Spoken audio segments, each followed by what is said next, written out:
Hi guys, Alex here from LFIS. Thanks for joining me on another episode of our weekly macro overview. Let's jump straight into today's episode and see what's been going on over the past week. Firstly, looking at Europe, this week the Bank of England raised interest rates again from 0.5% to 0.25% to curb inflation. The consumer price index rose by 5.5% in 12 months to January 2022, and the Bank of England is now on path to implementing contractionary monetary policy as inflation increases. The goal is to reduce inflation by limiting the amount of active money circulating in the economy. The Monetary Policy Committee said that the ongoing invasion of Russia on Ukraine is a cause for high inflation and stated that the negative influence on household incomes could ensue.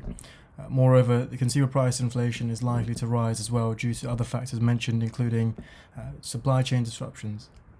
Nope.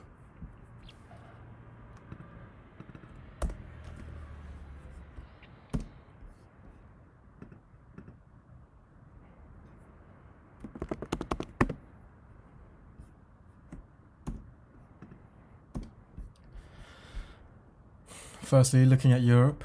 So this week, the Bank of England raised interest rates again from 0.5% to 0.75% to curb rising inflation. The consumer price index rose by 5.5% in the 12 months to January 2022, and the Bank of England is now on the path to implementing contractionary monetary policy as inflation increases. The goal is to reduce the amount of active money in the economy. The Monetary Policy Committee said that the ongoing invasion in Russia is a cause for high inflation and stated that it could have a negative influence on household incomes. Moreover, consumer price inflation is likely to rise as well due to other factors, including global supply chain disruptions. Also this week, there have been renewed anxieties around global supply chain disruptions, and that's added to oil price pressures. Though Western countries have released oil from emergency reserves to cool prices, Rishi Sunak warns that the UK could face a £70 billion, equivalent to 3% of GDP, a hit from the EU-wide embargo on Russian oil and gas. Last week, the US president issued an executive order to prevent imports of Russian oil and gas as part of the West's broader package of sanctions against Moscow. At the same time, the UK announced that it would cut all Russian oil imports to zero, but still must decide on Russian gas. The Chancellor is already struggling to address the cost of living crisis attributed to rising food, energy and petrol prices. Rising energy prices alone are set to impose a £38 billion burden on households. The German Chancellor said that they would rather apply sustainable pressures on Moscow to avoid severe consequences on consumers. Germany expects to suffer a 3% decline in GDP if energy imports from Russia are halted.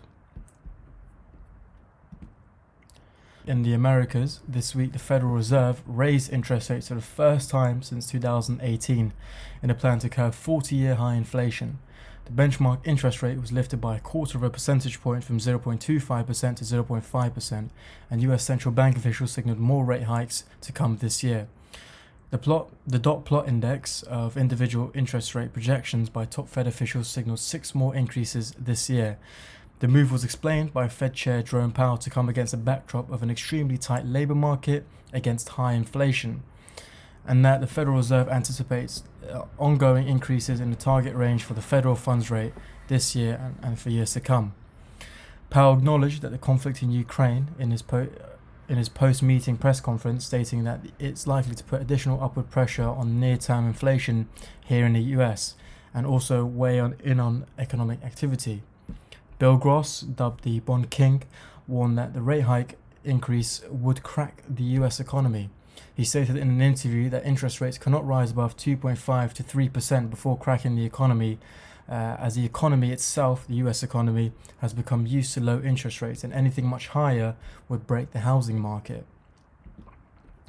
Also on Monday, the US had told allies that China signaled its willingness to provide military assistance after Russia requested equipment, including surface-to-air missiles, to support its invasion of Ukraine.